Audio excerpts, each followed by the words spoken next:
All right. Good morning, everybody. Hey, good morning, everybody. It is 10 a.m. on Tuesday, July 18th. Good to see you. Um, this is our weekly webinar. We're going to spend about 15 minutes going over some Slott updates from the Ed Slott group. So important IRA updates. And if you're joining us from YouTube, YouTube recording, or if you're joining us live and haven't yet subscribed, please hit the subscribe, like, and notification button. This way you make sure to receive notifications when we add our new videos, whether they're live or recordings. And I hope you're enjoying the recordings. The recording for last week's webinar will go out later today or tomorrow.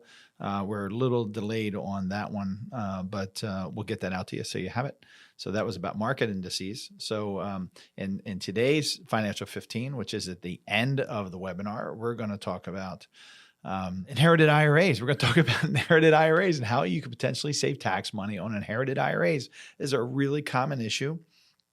And I thought it made sense to have a discussion about it. So our first 15 minutes, as I said, we're going to talk about our Ed Slott updates. We have an important notification with a regulation that was or a notice that was just released on Friday regarding inherited IRA RMDs. So that's very important. Then we're going to talk for about another 15 minutes about market updates and some analyst reports. But I'm going to be honest with you, I really don't have many or any analyst reports today because they were all kind of saying the same thing we've been hearing, and there was nothing jumping out at me. So we're going to talk about what happened in the markets last week and some items coming out this week. And again, we're going to talk about our financial planning topic, which we call our Financial 15. So welcome, everybody. Hope you can see me and hear me okay. And feel free to comment, and I'll check your questions as we go along. So the headlines this week, of course, last Wednesday, I think it was, we learned about our consumer price index. So it's been traveling from the highs of 9% or so, probably over 9, all the way down to the June level, which came in at 3% year over year, slightly lower than the 3.1% expected. So that's good, very, very good that this is the inflation is coming down to more normal areas, but the Fed is still looking for a 2% inflation rate. So the question is, does the Fed now stop raising interest rates, or do we start talking about cuts? So it's going to be interesting going forward, but it's all good news and heading in the right direction, faster, honestly, than I thought we would see it. So good work, Fed. All right. And also last week, the producer price index came out, and that declined for the 12th consecutive time, rising just 0.1% year over year versus 1.1 rise seen in the last month. So that brings it to the 2.4% year over year. So the monthly was 0.1%. And the year over year was 2.4% versus 2.6% in Maine. So that's the producer's price index. So that's roughly what it costs to make goods. So that's good news as well. This week ahead, we see retail sales. That's today. Tomorrow, housing starts. So we'll see what that looks like. We'll see if there's inventory shortages, or if that's going to continue, or what we're going to see. And then Thursday we have leading economic indicators. So it's interesting. I may have shared this with you last week, but we still see good job numbers. We still see good income numbers, but locally, I don't know if you're seeing it. I'd love to hear your feedback on this, but I'm starting to hear from our local suppliers and really workers. So I may have shared with you last week that I had my tree person out to the house, and he told me that for the first time in about 10 years, about 5 years, he's caught up. He's just about caught up in his work. And he says, I just haven't seen that.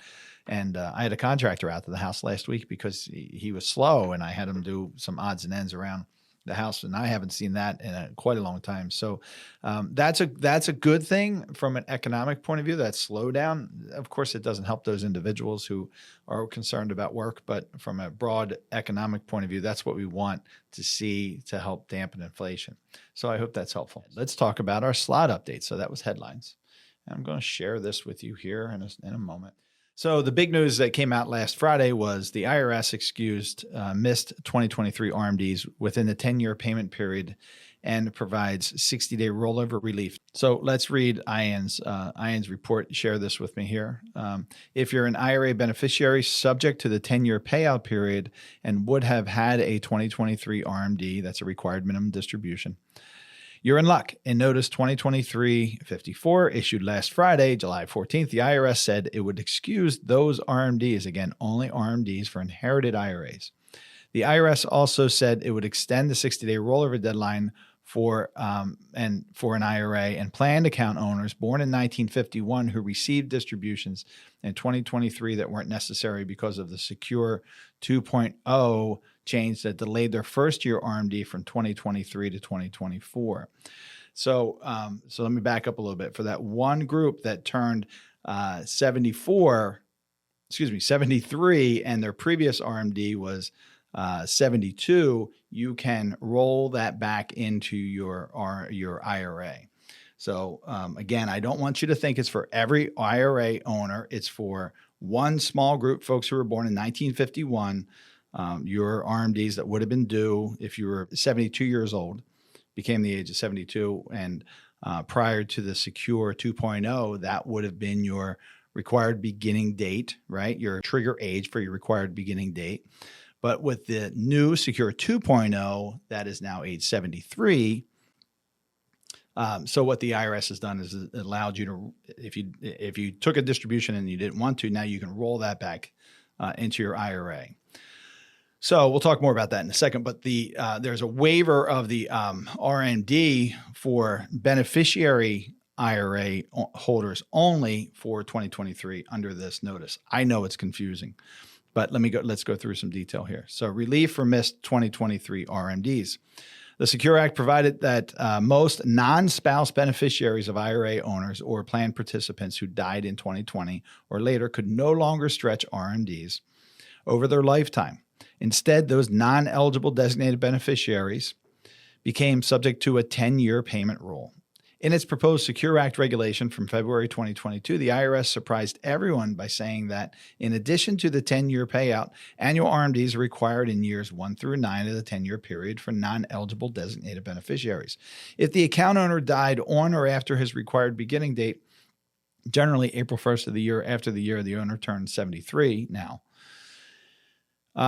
the IRS position meant that non-eligible designated beneficiaries of account owners who died in 2020 after the required beginning date should have taken their first required minimum distributions in 2021, year one of the 10-year period, even though nobody thought that was necessary until February 22 when the proposed regs came out. So what Ian's saying here is that there was a lot of confusion.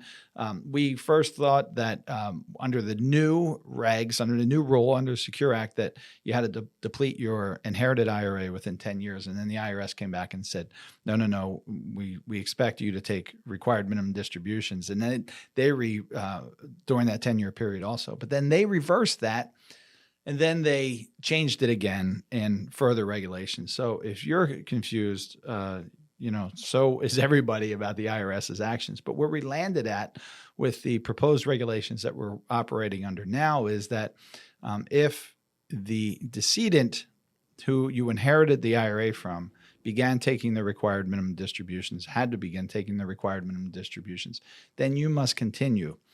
Because of all of the confusion, the IRS last year waived 2021 and 2022 RMDs in those cases for non-eligible designated beneficiaries who inherited IRA. And what this new notice is saying is that they're also continuing that for 2023. So even though the IRS realized this was unfair, even the IRS realized this was unfair. This is really what I just told you. So in October 2022, the IRS issued Notice 2022-53, which said it would excuse RMDs for anyone in this group of non-eligible designated beneficiaries. Whoops, I'm cutting myself off here. So I'm here, non-eligible designated beneficiaries who missed 2020 RMDs. For good measure, the IRS also relieved RMDs from missed 2022 RMDs for this group, and it gave relief for 2022 RMDs for non-eligible designated beneficiaries who inherited in 2021 from an account owner who died after his required beginning date. Are you keeping up with that? Notice 2023-54, that was the one that came out on Friday, extended that relief even further. The new notice added another year of relief by waiving 2023 RMDs for non-eligible designated beneficiaries of IRA owners who died in 2020 or 2021 after the required beginning date. It also excused 2023 RMDs for non-eligible designated beneficiaries of owners who died in 2022 after the required beginning date. So if you're a non-eligible designated beneficiary and inherited in 2020 from an IRA owner who died after the required beginning date, your first 3 years of annual RMDs, 2021, 2022, and 2023 are now waived. If you're a non-eligible designated beneficiary who inherited in 2021 from an owner who died after the required beginning date, your first 2 years of RMDs, 2022 and 2023, are waived. And if you're a non-eligible designated beneficiary who inherited in 2022 from such an IRA owner, your first year of RMDs 2023 is forgiven. So that is actually, I've read this several times. It's actually a really good description of what took place and what's happened. It's just very, very confusing, folks. So I hope that's clear. Maybe we should chart it. I'm going to actually suggest that the Slott group put together a chart and see if there's something they can put together, because it is getting confusing. You know, it goes back to 2021. So obviously 2021, 2022, and 2023 are now waived. Who knows what's going to happen in 2024? I wouldn't count on it, but who the heck knows? So take your RMDs if you're required to. Now here's the 60-day rollover relief. So here I am here, 60-day rollover relief.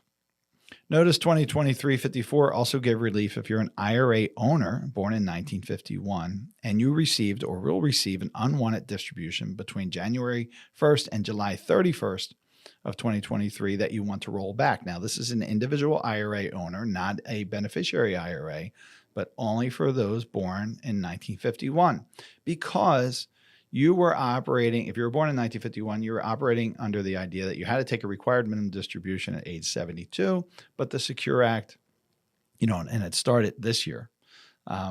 So you turned 72 in 2022, and your required beginning date was in 2023, April 1st of the year. Of the year following the year, you turned 72. But the Secure Act changed that to 73 years old. So now what they're saying is that if you took that distribution between January 1st and July 31st of 2023, and you want to roll it back, you can roll back into the IRA. If you celebrate your 72nd birthday this year, I'm putting this here. If you celebrate your 72nd birthday this year, your first RMD year would have been 2023 under the original Secure Act, but it is now 2024 under Secure 2.0. This is because Secure 2.0 delays the age for beginning RMDs from age 72 to 73. Due to the late enactment of Secure 2.0, some IRA custodians and plans may have inadvertently paid you RMDs that were not technically RMDs because of the Secure 2.0 changes. If you don't want these distributions, the IRS has given you until September 30th, 2023 to roll the funds back. Not much time. You've got about 2 months to get that done. So if you think you're affected, contact your custodian or your financial advisor about that. All right. We're going to just do a Slott Report mailbag. I thought this was a good one. This is from Andy Ives. Oh, yes. Dear Mr. Slott, it reads, I have a client who during 2022 was separated from employment, turned 55 and took a distribution from his former employer's 401k account.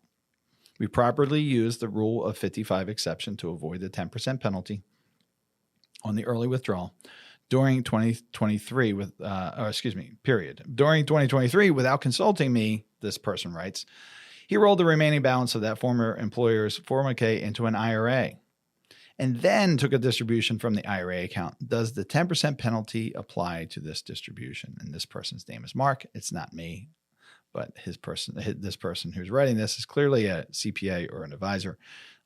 And his name is Mark. The answer is Mark. Your client should have consulted with you prior to the rollover or subsequent distribution from the IRA. The age 55 penalty exception is only applicable to the plan where the person separated from service at age 55 or later. If those plan dollars are then rolled over to an IRA, the exception is lost. The age 55 exception is never available for distributions from IRAs. In this scenario you described, the 10% penalty will apply to your client's IRA withdrawal unless other exceptions apply. Good question. That's why you should always consult the experts before you do these things. So this person probably thought that, hey, I was able to do it once. I took it out of my plan because I'm separated and I'm over 55 and there is that 55 exception. And then he got the idea, or she got the idea to roll it to an IRA, but now that exception no longer applies because it doesn't apply to IRAs. So next question. Hi, we have a client that passed away from an IRA. We have a client that passed away with an IRA from which he was taking RMDs. So now the client is over the RMD age. The client is over RMD age and taking their RMDs. In addition, the deceased client had inherited an IRA from his mother. She passed several years ago, pre-2020, and he was taking life expectancy RMDs from the inherited account. For his 3 heirs, can we combine his own IRA and his inherited IRA into one account for each of them? Under current rules, the heirs will have to clean out both accounts in 10 years, as well as take life expectancy distributions in years 1 through 9. From an administrative perspective, since all accounts have to be fully depleted in 10 years, it would be much easier not to have an additional 3 inherited accounts for each of the beneficiaries. So the question is, can they combine the inherited IRAs? Now the kids inherit the parents' IRAs, and the parent had their parents, and to the kids, the grandparents' IRA. And now the question is, can they combine them all and make it simpler since they're following the same schedule? The question is, are they following the same schedule? And the second part of that question is, can they combine them? Well, the short answer, as you see here from Andy, I think it was, no, you cannot mix inherited IRA with the inherited IRA with the deceased client's own IRA. 2 separate inherited IRAs will have to be set up for each of the 3 beneficiaries, 6 accounts in total. Each beneficiary will receive an inherited IRA from the deceased client as the direct beneficiary, and the inherited IRA that the client inherited from his mom. They are successor beneficiaries on his IRA, the beneficiaries of the beneficiaries. Each inherited IRA of your client's own account will have to be emptied under the 10-year rule. In addition, each of these, because he was already collecting his RMDs. In addition, each of these inherited IRAs will be subject to RMDs for years 1 through 9 of the 10-year term. That's the part that actually is triggered because he was taking his RMD. So they have to be emptied because of the 10-year rule, and because he's taking his RMDs, it has to be there has to be required minimum distributions years 1 through 9. These RMDs will be based on the beneficiary's own single life expectancy. For the successor beneficiary accounts, each beneficiary will use the deceased client's remaining term for years 1 through 9, not their own ages. So the IRA they inherit from that was originally the grandmother's, they have to step into the shoes of the person who was receiving the RMDs. In essence, each beneficiary will step into the shoes of the deceased and continue his exact same RMD schedule for years 1 through 9, then deplete the account at the end of year 10. Again, it gets confusing. I understand. But that's where we are with these rules and regulations. Okay. So let's go to our next section. And I just want to remind you, I know these eligible designated beneficiary classifications are confusing. I keep them noted at the bottom of my notes, and I have them on my desk. Feel free to take a snapshot of this if you'd like. But it's who are eligible designated beneficiaries, surviving spouses. So these are people that don't have to do, they can do stretch IRAs still. Surviving spouses can treat an IRA as their own, but they have different rules. So surviving spouses, minor children of the account owner, disabled individuals, the chronically ill, and beneficiaries not more than 10 years younger than the IRA owner. So again, this is the good information to know if you care to know, but I keep these notes kind of all over the place. All right, so now we're back. Okay, so let's talk about investments. So we already talked about CPI, the Consumer Price Index. We talked about PPI. And now let's talk about the markets. So what happened last week? Well, the Dow Jones Industrial Average, and this is as of July 14th, closed up 2.29. Year to date, it's at 5.3. We talked a lot last week about the difference between the Dow and the S&P 500. And if you want to see that, you can search that video on YouTube or on our website. And the S&P 500 was up very similarly, 2.44, but very different. The return for the year is very different. The S&P 500 is up 18.4%. The NASDAQ was up 3.32% last week. Year to date, it's at 35.47%. Global indices around the world were, up almost 5%, and they range from positive 9.56 to positive 16.61. Year to date, bonds are, performing very slightly. In the 1 week, last week, they were up 1.51, 2.29 for the year. Over the 1 year period, still down 1.03. So that's, let's see, the Fed funds rate remains at 5.25. The 6-month treasury is still at 5.43. We still have that inverted yield curve where you get a higher interest rate for shorter term bonds than you do for longer term bonds. So that's always challenging. All right. So as I said, I don't have any analyst report because they were all kind of saying, well, it's good news that inflation's coming down, but we'll have to wait to see what the Fed does. What's really going to happen with the Fed. There are a lot of cautionary tales. There are also tales to support, actively getting, the bear markets. The bears are talking, the bulls are talking.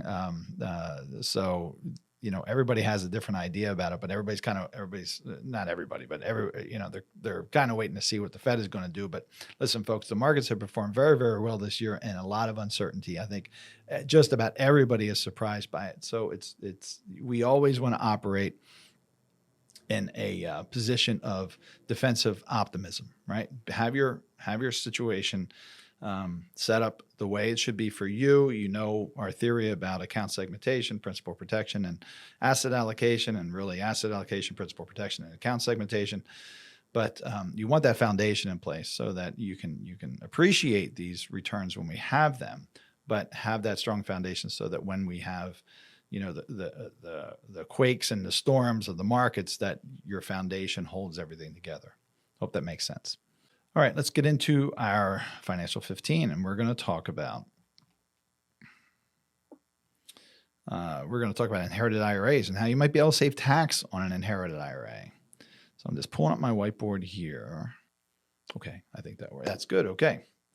All right, so this is our Financial 15 section. This is the last 15 minutes or so. I'll just make this a little larger so you can see it, of our weekly webinar. And what you just missed, if you're just tuning in on YouTube, is about 25 minutes of market updates and Ed Slott updates from the Ed Slott group. There are timely updates with IRA distribution issues, and we talked about inherited IRAs there as well, and the new changes to the RMD rules and the waiver for certain RMDs for this year, not all RMDs, but waiver of certain RMDs for this year. And some other items. So if you want to go back and see that, and if you're just joining us for the Financial 15, you want to find that weekly webinar, you can do that. Find that on our website, attleborowealth.com. And I have that here. Watch this. All right. So attleborowealth.com. It's up here in this corner. But you can go there and you can look under the education page. And you'll find our weekly webinars, our special webinars, and the Slot Corner. And I'm going to share where you can find the Slot Corner in a second. But today we're going to talk about, in this Financial 15, we're going to talk about how to save tax on inherited IRAs. So, folks, this is a common issue. I've run into it a lot lately, but I do run into it often throughout the year. So inherited IRAs are difficult because you cannot convert an inherited IRA to a Roth IRA. So not only are there complex distribution rules like you just heard, with the updates from the Slott group. And, there's certain years, we going back to 2021 with this, and 2020 with the Secure Act. We have different calculations coming out of 2020 and 2021 and 2022, and now updates to the Secure 2.0 and how that applies to folks in pre-2020. It's very, very confusing. But from a tax planning point of view, whenever we have our 3 buckets, and I'm mapping out for somebody, and this one's taxable, tax deferred, and tax efficient or tax free. Whenever I have an inherited IRA in here and I list, $1 million, for example, in an inherited IRA, I always have to put an asterisk by it, because we talk about the fact that, well, unfortunately, you can't convert those dollars over to a Roth IRA. So it can undo years of planning. Many people come to us for tax efficient planning, general financial planning for sure, and investment management, but certainly tax efficient planning. And we show people how they can work towards or get to zero taxes in retirement, and often save themselves, if not millions of dollars a year over their lifetime, hundreds of thousands of dollars a year over their lifetime for themselves and their families. But suddenly, listen, it's wonderful inheriting money from folks who care about you, but it can undo years of planning, and you're not just stuck. If you're not it's one of the things that I find interesting is when I talk about this asterisk that we have on the inherited IRA.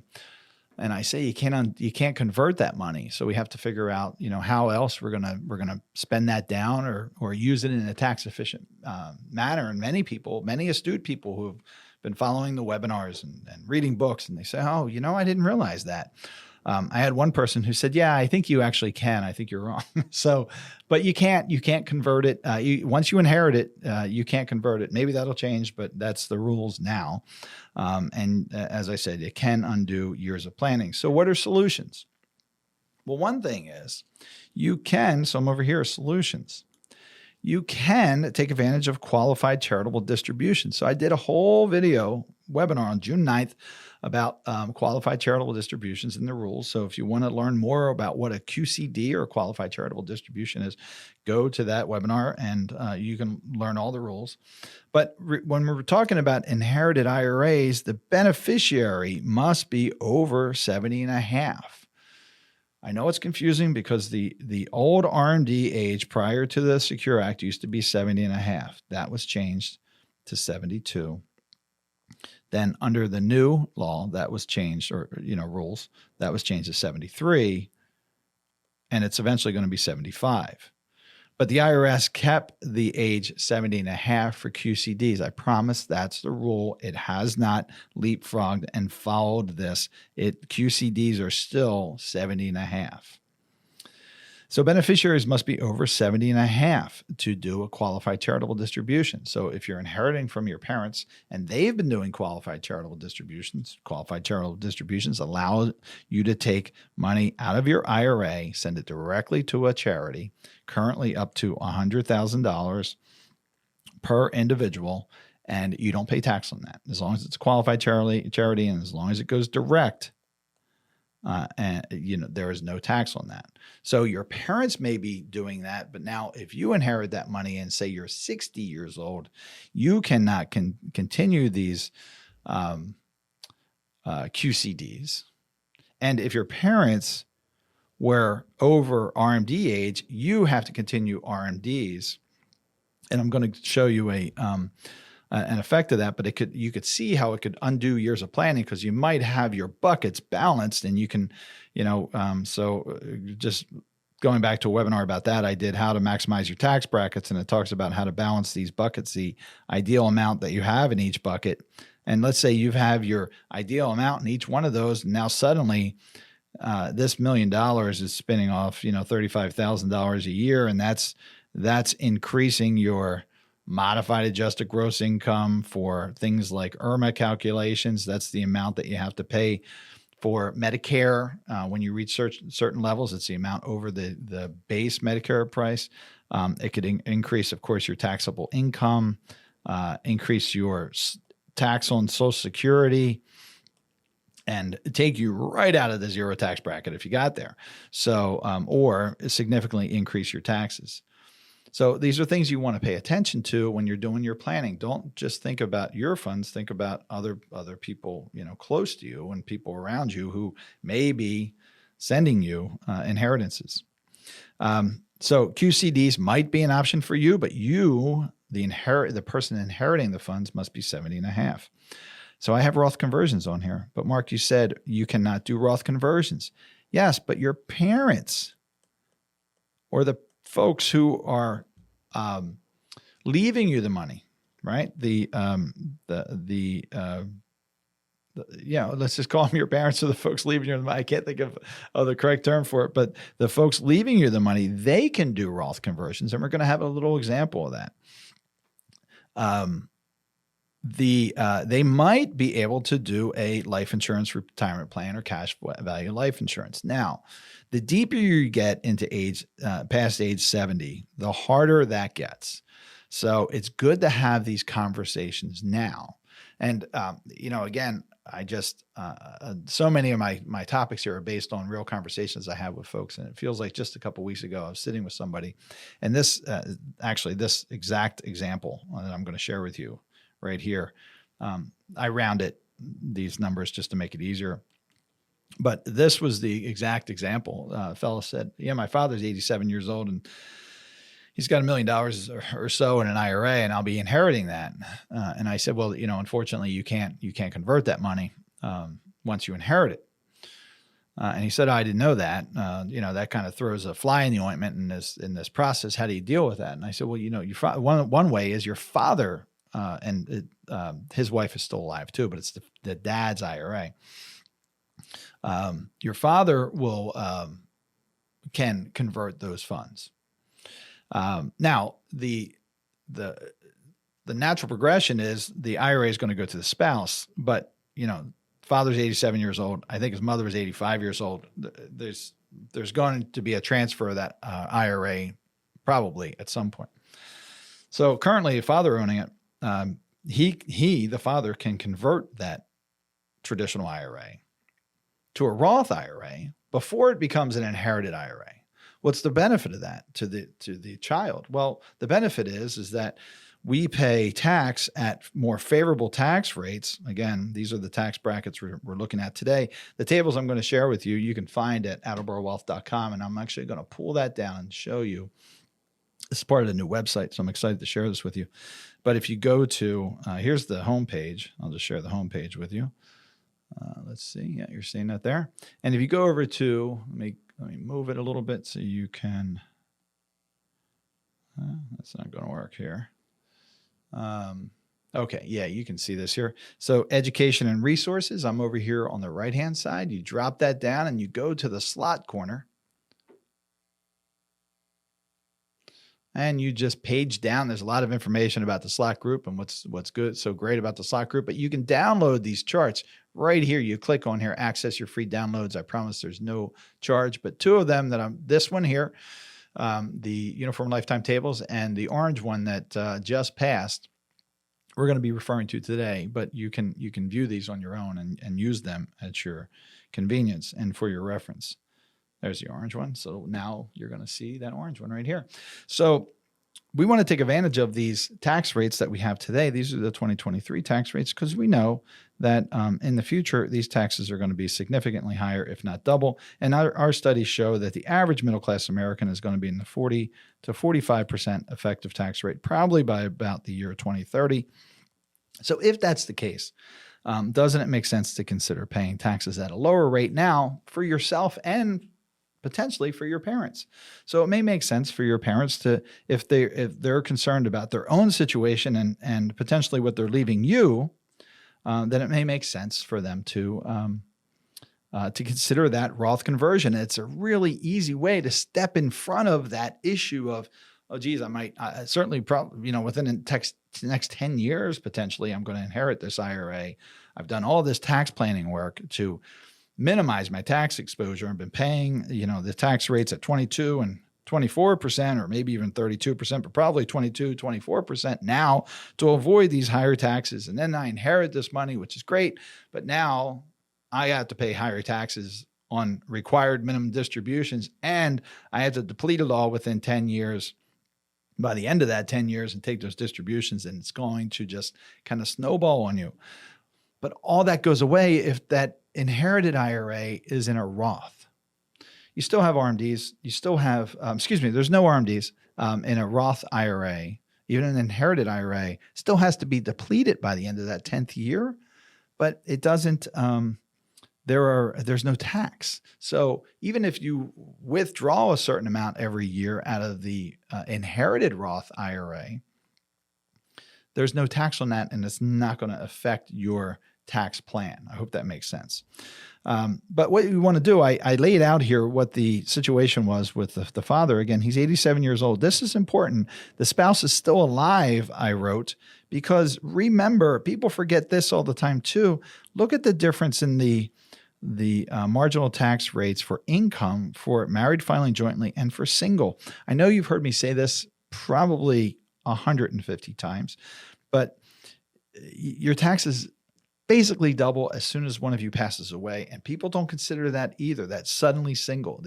You're chugging along through life. You're both retired. One of you is going to go before the other. And there are a lot of effects negatively. And one of them is your income gets taxed at a higher level much sooner. You can see the comparison here. Let me erase this to make it a little easier to see. But you can see the comparison here. Where's my marker? To achieve the top of the 22% tax bracket, if you find yourself, if that's where you find yourself, the 22% tax bracket, you have all the way up to $190,000 in taxable income as a married filing joint filer. A single filer only goes up to $95,000. So you lose just about $100,000 of optimized income as from a tax point of view, because that $100,000 now lives in the 24% bracket, and it continues, right? So the top of the 24% bracket for a married filer is $364,000. You can see here that it's only $182,100. That's half. For a single filer. So once mom in this example passes away, dad's going to have a harder time converting this $1 million. So it's good to have this conversation with your parents or whomever is potentially passing that money to you now to make it, to give them more time. Now, if mom was not alive, it could still be done. It's just going to take longer because look at this. We're working with a taxable income of $86,000. Now, understanding that the tax rates here, and let me just draw it out maybe a little clearer for you. We go from 10 to 12 to 22 to 24 to 32, 35, and can't forget 37. So dad's current, what I just say, he was 86,000. So let's find that together. He's still in the 12% tax bracket. So he could just fill in another $3,000 and convert that and stay within 12. Well, that's a smart move, but he might want to consider, if it's helping out him potentially and helping out his son, to move into the 22% bracket to convert, maybe $100,000 of that money, or maybe even take it all the way up to $190,000. So that would leave him about, what did I say, 68,000 or 86,000.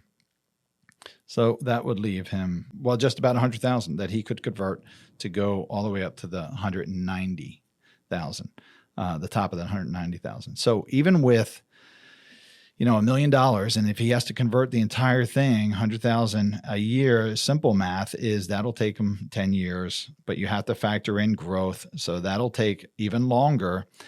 Dad's 87 years old. Don't know if he's going to be here that long. So it may make sense to go, to the top of the 24 and go all the way to 364,000. And even though that may not be the best answer for dad in the tax bracket, if you discover that dad is unlikely to need that money, it's going to end up going to you. then it might make sense to push into the higher tax bracket. But that all has to be determined with financial planning and whatnot. But it's good to have that conversation. I know it can be a difficult conversation. Listen, my mother passed away when she was 90 years old. But when she moved up several years before that from Florida, oh, I hope I wasn't cutting you guys off with that. But when she moved up from Florida, we had to have a real conversation about her finances. The rules are different in Pennsylvania than Florida about children's responsibility for their parents. So that was an important conversation to have. If you're going through all this hard work and you're trying to get this tax efficient scenario to work for you, then you don't want something in the background that's going to potentially blow this all up if there's a potential for it to be fixed. Now, if you go to your parents and they say, listen, I'm just not interested, and you can share this video with them, you can have a conversation, you can get me on a conference call with them, that's fine. Bring them into the office, whatever works for you, and they still don't go for it, then you've done everything you could do for them, for their benefit, and certainly for your benefit, and maybe even your siblings. I don't know how this $1 million is going to be split up, but I hope that's helpful. That is one way, or a couple different ways, to handle inherited IRAs and to potentially save yourself a large amount of money in taxes. Now, if you have questions, you can look at that. You can reach out to us at questions@attleborowealth.com. That's questions@attleborowealth.com. If you would like to schedule time with us, you can do so on our website at attleborowealth.com, or just send us an email at questions@attleborowealth.com. I hope that was helpful.